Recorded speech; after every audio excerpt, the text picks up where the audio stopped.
Okay, so last night I just really was kind of bothered by this part that fears my impulsivity and feelings of vulnerability that arise, um,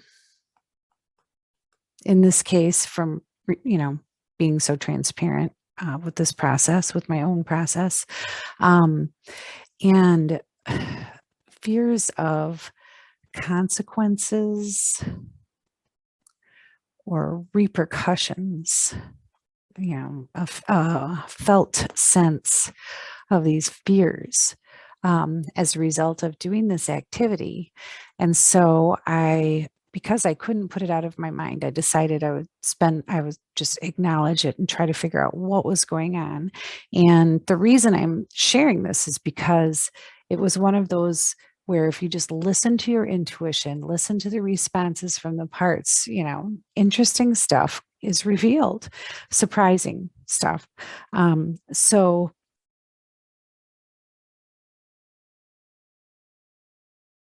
my tried to tap into my core self perspective, trying to see this part with eyes of just compassion and curiosity, um, courage, clarity. I asked it if it could step back. And then I tried to visualize what would be a mental image of this part. And it was really weird. There was this like impending, so it was like a shrouded, oh, a shrouded woman, um, all in black, and it had this like doom and gloom feel to it. And so I just went with it. And then I noticed in my body sensations, my somatic response. I had a feeling of like heartache in my chest. Just this really deep feeling of sadness came over me. Feeling there is this, again, these implicit felt senses of things. So this feeling like there is no protective element for her, her being me. She is alone. I must warn her or prepare her. These are the things that this part is communicating to me what its job is, what its role and purpose is. And so then when I asked it, how old do you think I am? How old do you think Karen is? The ages 10 to 12 came to mind immediately, which was just odd. I couldn't, figure out where that came from, but that's what came to mind. So I stopped and started thinking about, okay, so when I was 12, because this is the question. So what was going on in Karen's life, when she was around 12? And immediately these, answers came. One was about when I was 12, and I started smoking cigarettes, trying to be cool, which obviously is, not a good idea, but it didn't seem like a particularly traumatic, maybe dangerous, that would come in with the impending doom, but it still seemed like I was off target here. So then I went back to 10. Okay, what was going on when I was 10?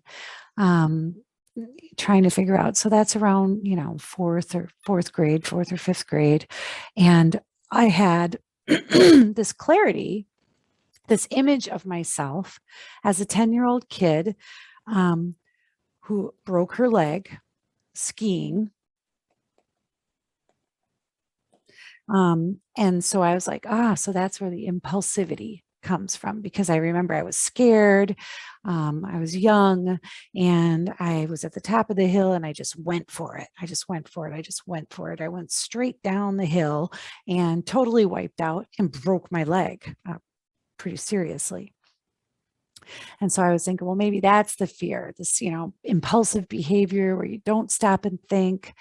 Um, but it just felt like there was more. And so I continued to kind of reflect on that situation. And I remembered this tremendous feeling of shame as I lay there, 10 years old, on the ski hill by myself with a broken leg and just feeling so ashamed of myself and my weakness, my vulnerability. In fact, I remembered um, somebody stopping, these grown-ups stopping and asking if I was okay. And I was so embarrassed and shameful. And I just said, "Oh, I'm fine. I'm okay. I'm just resting." When really I was terrified. I think I just remember wanting them to go away. And then I started thinking about how I used to take such pride in telling that story. Yeah, I wiped out and people stopped to help me. And I was like, nope, I'm okay. This belief that I'm strong, invulnerable, you know. Um, and I started thinking about my own son, who is 10, and when he's injured himself. And I was thinking about, if my son fell on a ski hill and broke his leg, he'd be screaming. He'd be in pain. He'd be crying out for help.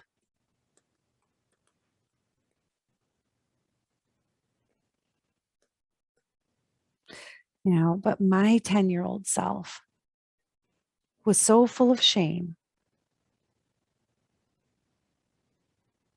that exceeded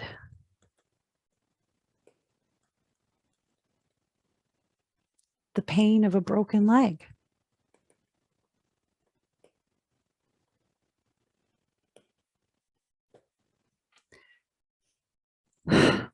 And so the reason I'm sharing this, and then I'd also jotted down last night, keeping me silent. And the reason I jotted this down, the reason I felt like this is important to share is um, the surprising things that can be revealed, as we engage with these parts, these old wounds. And then two, how there's pains and experiences that are painful, but they're preferable to something deeper. So this is an example of, some pains trumping others. That's my dog snoring in the background again. So, the pain of a broken leg, laying there paralyzed because I was in so much pain, was still trumped by the pain of shame and being revealed. And so that's what kept me quiet and prevented me from asking for help. So I was, clued in on an exiled part there that needs some healing.